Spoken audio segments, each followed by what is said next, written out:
নমস্কার বন্ধুরা, আমি আবারও চলে এসেছি তোমাদের কাছে একটা ছোট্ট মিনি ব্লগ নিয়ে। তো দেখো, আমি রান্নাঘরে চলে এসেছি আর আমার কাটাকুটিও কমপ্লিট, দেখতেই পাচ্ছ।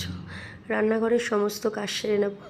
আর বাড়ির ওপর থেকে বাজারে রেখেছি বেগুন, লঙ্কা আর লাউ শাক, খুব ভাল লাগে খেতে শীতকালে।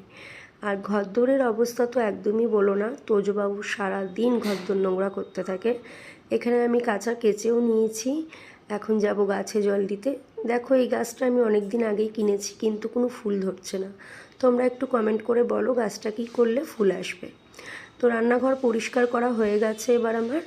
আর দেখো, এই গাছ দুটো কালকে আমি সন্ধেবেলায় কিনেছি, তুলসী গাছ আর মানি প্ল্যান্ট। আর এখানে এতগুলো জবা ফুল দেখছো, আমাদের পাশের বাড়ির এক জেঠু আমাকে রোজ দেয়।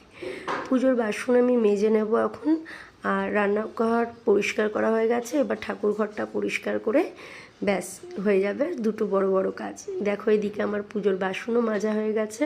পুজোর বাসন কিন্তু অনেক বেরায় আমার।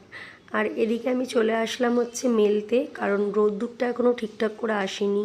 দেখতেই পাচ্ছ একটা সাইড পুরো ছাওয়া। যেদিকে রোদ আছে সেদিকে আমি মোটা মোটা চাদরগুলো মেলে দিলাম। চাদর একসাথে 3-4টে একেবারে জমিয়ে রেখে আমি কাচি। এখানে 3টে চাদর আজকে আমি মেলেছি। আর টুকিটাকি তো রোজ কাচা বেরায়।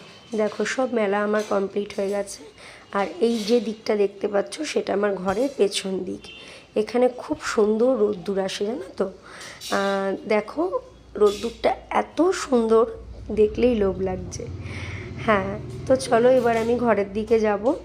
কারণ আর এই দেখো, এখানে আমাদের ঝুমরানি লাফদড়ি খেলা শিখছে, তো আমি বললাম ওদিকটায় গিয়ে খেল। পারছে আস্তে আস্তে। আমার রান্না বান্নাও কমপ্লিট হয়ে গেছে। বাঁধাকপি, ডাল, উচ্ছে আলু ভাজা, বেগুন ভাজা আর লেবু। লেবু তো ঝুমের লাগবেই, জানো তোমরা। তো চলো টাটা, আবার দেখা হবে তোমাদের।